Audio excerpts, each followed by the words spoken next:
Assalamualaikum warahmatullahi wabarakatuh. Kembali lagi bersama saya Eko Budiarto.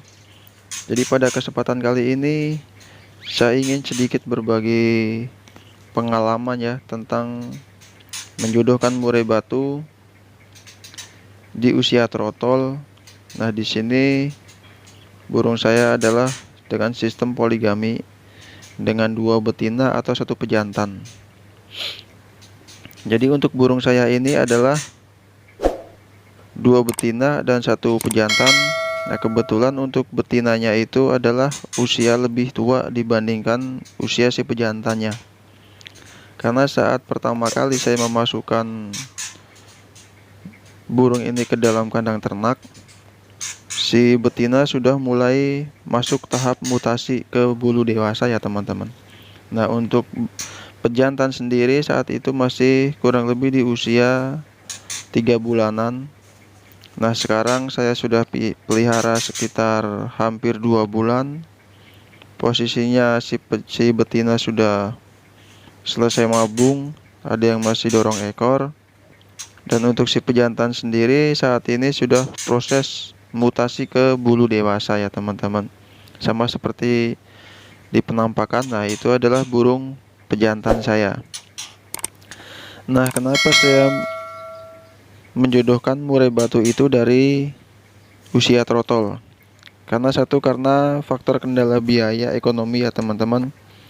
Karena kalau untuk burung murai batu trotol sendiri biasanya dibanderol dengan masih harga yang relatif jauh lebih murah dibandingkan dengan harga-harga burung murai batu yang sudah dewasa ataupun sudah mapan. Karena untuk biasanya kalau kita ingin berternak burung murai batu itu biasanya kalau saat sudah dewasa kita harus membeli burung murai batu dewasa yang sudah gacor dan sudah mapan. Tentunya akan lebih bisa dijodohkan. Tapi ya itu kembali lagi faktor biaya pasti akan jauh lebih mahal dibandingkan murai batu trotol. Nah, keuntungan saat kita memelihara atau menjodohkan burung murai batu trotol itu biasanya saat kita masukkan burung itu ke dalam kandang ternak, mereka jauh lebih akur dibandingkan burung murai batu yang sudah dewasa. Karena biasanya saat burung dewasa bisa terjadi resiko pembantaiannya saat melakukan proses penjodohan. Misalkan kita nggak berhati-hati dan kita nggak teliti atau kita nggak fokus untuk memantau, bahkan bisa terjadi pembantaian kalau untuk kita menjodohkan burung dewasa. Tapi lain halnya dengan burung murai batu trotol. Kalau burung trotol ini saat kita masukkan ke kandang ternak, mereka akan gampang akur. Walaupun di hari pertama mereka saya masukkan, mereka pasti akan masih kejar-kejaran satu sama lain, hanya sekedar untuk berebut tangkringan dan berebut pakan itu aja. Selebihnya aman dalam kurun waktu kurang lebih 2 atau 3 hari mereka pasti sudah akur kembali. Nah, keuntungannya juga saat kita menjodohkan burung murai batu saat usia masih trotol. Itu saat nanti posisi burung itu sudah dewasa, biasanya saat mereka sudah mendapatkan birahinya, mereka akan lebih stabil atau bisa dibilang akan berbarengan gitu antara si pejantan dengan laki-laki.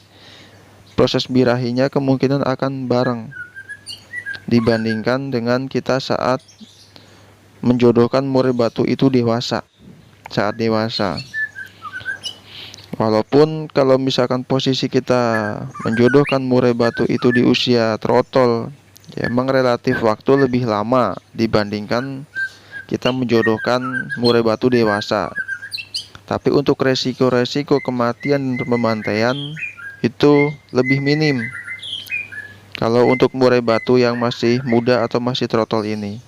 Nah, kembali lagi ke keyakinan kita aja ya. Kalau kita ingin berusaha berternak burung murai batu ya kembali lagi ke keyakinan kita masing-masing saja. Kalau untuk saya pribadi, ya saya menghindari sesuatu hal-hal yang negatif ya, seperti KDRT dan pembantian itu saat kita melihara burung yang sudah dewasa.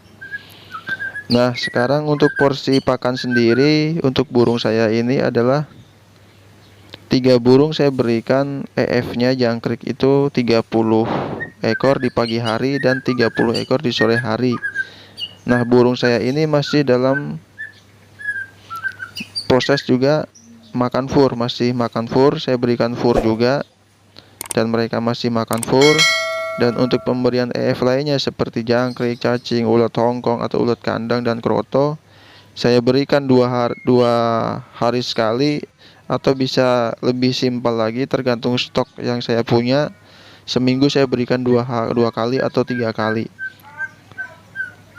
Itu untuk proses pakan dan perawatan hariannya. Dan untuk tempat mandi, saya berikan tempat untuk mandi di dasar kandang. Mungkin itu aja informasi yang bisa saya bagikan. Kurang lebihnya saya mohon maaf. Assalamualaikum warahmatullahi wabarakatuh.